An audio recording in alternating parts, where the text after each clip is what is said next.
흙냄새. 임금은 새벽에 성을 나섰다. 신료와 호행의 대열이 행궁마당에 도열해 있었다. 어두워서 신료들의 얼굴은 보이지 않았다. 임금이 내행전에서 마당으로 내려섰다. 임금은 대열 가운데를 지나서 행궁 대문으로 나갔다. 임금의 걸음은 빨랐다. 신료와 호행들이 뒤를 따르며 대열을 이루었다. 대열은 행궁을 나와 서문으로 올라갔다. 임금과 세자는 말을 탔고 신료들은 걸었다. 안개가 자욱했다. 성벽이 안개 속으로 사라지고 성 밖의 계곡과 들판도 보이지 않았다. 성 안에 남는 사대부와 궁녀들이 서문 앞에 모여 통곡하며 절했다. 임금은 돌아보지 않았다. 서문은 홍해가 낮았다.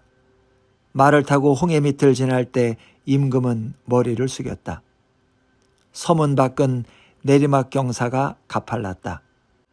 말이 앞쪽으로 고꾸라질 듯이 비틀거렸다.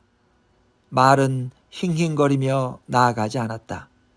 임금은 말에서 내려 걸었다.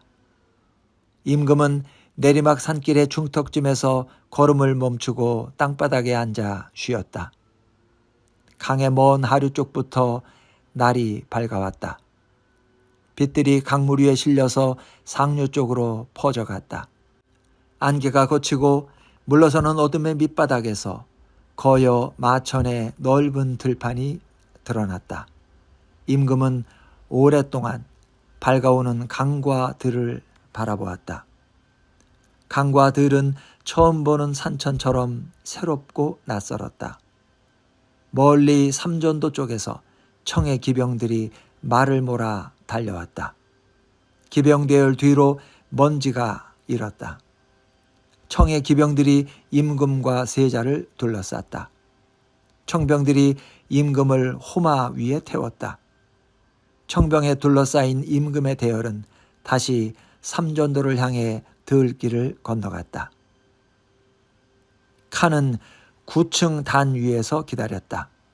황색 일산이 강바람에 펄럭였다. 칸은 남향으로 앉아서 기다리고 있었다. 강화도에서 끌려온 빈군과 대군과 사녀들이 7층 단 서쪽에 꿇어 앉았고 9층 단으로 오르는 계단 양쪽에 청의 왕자와 군장들이 깃발을 세우고 도열했다. 철갑 무사들이 방진으로 단을 외호했고 꽃단장의 머리를 틀어 올린 조선기녀 200명이 단 아래서 악기를 펼쳤다. 들을 건너오는 조선왕의 대열이 한낮의 아지랑이 속에서 흔들렸다. 구부러진 들길을 따라서 대열은 길게 이어졌다. 야산 모퉁이를 돌아서 대열은 다가왔다. 대열은 느리게 천천히 물 흐르듯 다가왔다. 칸은 실눈으로 대열을 살폈다. 조선왕은 청병의 푸른 군복을 입고 칸이 보낸 호마 위에 올라 있었다. 칸이 용골대에게 물었다. 조선왕은 거동 때 깃발을 쓰지 않느냐? 의무를 일절 쓰지 말라고 일렀사옵니다. 어허, 뭐 그럴 것까지야. 대열이 삼전도 청진 안으로 들어왔다. 청의 포병들이 강 쪽으로 홍위포를 쏘아서 조선 왕의 도착을 알렸다. 조선 왕의 대열이 9층 단 아래 도착했다. 조선 왕이 말에서 내렸다. 조선 왕은 9층 단 위에 황색 일산을 향해 읍했다. 멀어서 칸의 얼굴은 보이지 않았다. 단 위에서 칸이 말했다. 말은 들리지 않았다. 정명수가 계단을 내려와 칸의 말을 조선 왕에게 전했다. 내 앞으로 나오니 어여쁘다. 지난 일을 말하지 않겠다. 나는 너와 더불어 앞일을 말하고자 한다. 조선 왕이 말했다. 황은이 만극하오이다. 정명수가 계단을 뛰어 올라가 조선 왕의 말을 전했다. 청의 사령이 목청을 빼어 길게 소리쳤다. 일배요. 조선 왕이 9층 단위를 향해 절했다. 세자가 왕을 따랐다. 조선 기녀들이 풍악을 울리고 춤추었다. 기녀들의 소매자락과 치마폭이 바람에 나부꼈다. 풍악 소리가 강바람에 실려 멀리 퍼졌다. 홍위포가 터지고 청의 군장들이 여진 말로 함성을 질렀다. 조선왕은 오랫동안 이마를 땅에 대고 있었다. 조선왕은 먼 지심 속 흙냄새를 빨아들였다. 볕에 익은 흙은 향기로웠다. 흙냄새 속에서 살아가야 할 아득한 날들이 흔들렸다. 조선왕은 이마로 땅을 찧었다. 청의 사령이 다시 소리쳤다. 이배요. 조선왕이 다시 절을 올렸다. 기녀들이 손을 잡고 펼치고 좁히며 원물을 주었다. 풍악이 잦은 머리로 바뀌었다. 춤추는 기녀들의 동작이 빨라졌다. 속꽃이 펄럭이고 머리채가 흔들렸다. 다시 홍위포가 터지고 함성이 일었다. 조선왕이 삼배를 마쳤다. 칸이 조선왕을 가까이 불렀다. 조선왕은 양쪽으로 청의 군장들이 도열한 계단을 따라 9층 단으로 올라갔다. 세자가 따랐다. 조선왕이 7층을 지날 때 강화에서 끌려온 사녀들이 손으로 입을 틀어막으며 울음을 참았다. 조선왕은 황색 일산 앞에 꿇어앉았다. 술상이 차려져 있었다. 칸이 술 석 잔을 내렸다. 조선왕은 한 잔에 3번씩 다시 절했다. 세자가 따랐다. 개들이 황색 일산 안으로 들어왔다. 칸이 술상 위로 고기를 던졌다.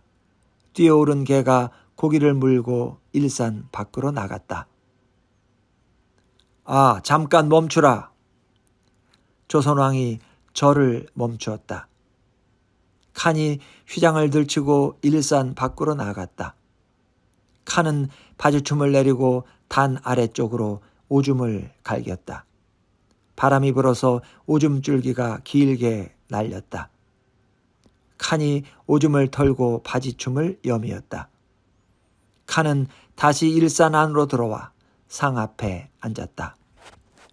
칸이 셋째 잔을 내렸다. 조선 왕은 남은 절을 계속했다. 정명수가 꿇어앉은 조선 왕과 세자 앞으로 나와 칸의 조칙을 읽었다. 내 너희들의 나라를 다시 일으켜 세우니 너희는 나의 정삭을 받들어 스스로 새로워져라. 너희의 세자와 공경과 그 부녀들과 구종들은 내가 데리고 갈 터인즉 너희는 황제의 크나큰 애율에 안기는 것이니 사사로운 정한으로 황제의 귀로를 소란케 하지 마라. 또 너희의 성벽을 새로 쌓거나 수리하는 일을 허락하지 않으며. 긴 하루가 저물었다. 그날 저녁에 임금은 나룻배로 송파강을 건너 도성으로 향했다. 부푼 강은 물살이 빨랐다. 사공은 물살을 비껴서 노를 저었다. 배는 더디게 나아갔다. 강폭이 넓어서 강 건너쪽 산과 들이 어스름 속에서 끝도 없이 넓어 보였다. 저무는 물 위에서 작은 물고기들이 뛰어올랐다. 나루가 알려준 물고기 이름이 임금은 떠오르지 않았다. 새벽에 임금은 도성에 도착했다. 동대문 밖을 지날 때 사람의 시체를 뜯어먹고 미쳐버린 개들이 임금의 대열을 가로막고 찢어댔다. 인왕산 위쪽에서 동이 트고 있었다. 아침 햇살에 인왕산 치마바위가 푸른 빛을 품어냈다. 최명길은 별감과 내시들을 부려서 대궐을 청소했다. 살찐 쥐들이 들끓었고 도성한 개들이 대궐로 들어와 어슬렁거렸다. 임금은 편전으로 들어가 다시 서한 앞에 앉았다. 최명길이 임금에게 절을 올렸다. 전하, 아침 문안이옵니다. 칸의 군장들은 삼전도에서 춤추던 조선기녀 200명을 나누었다. 방면장들이 먼저 고르고 병과별 대장들이 나중에 골랐다. 정명수는 셋을 차지했다. 칸의 군사들은 세 방면으로 나누어 철수했다. 임금이 길에 나와 돌아가는 칸을 전송했다. 끌려가는 세자와 빈궁과 왕자들과 호행들이 칸의 뒤쪽 수레에 실려 있었다. 임금이 세자의 손을 잡았다. 칸이 말했다. 슬퍼 마라. 너희의 성심을 본 후에 돌려보내마. 포로들이 구심리에 이어졌다. 청병의 대열 사이사이에서 포로들은 걸어서 북으로 갔다. 임금이 양서의 지방 수령들에게 명하여 철수하는 청병들에게 군량과 말먹이와 나룻배를 내주었다. 칸이 지나가는 길목에 지방 수령들이 백성들을 모았다. 백성들이 돌아가는 칸의 대열에 절하며 청병들을 배웅했다. 정명수의 수레는 무거웠다.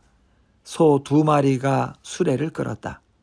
비단과 은화자루 위에 조선 여자 3이 올라타 있었다.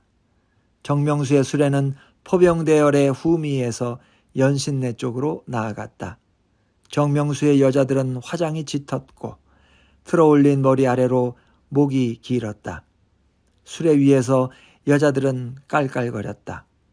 여자들이 길가에 엎드린 백성들을 향해 손을 흔들었다.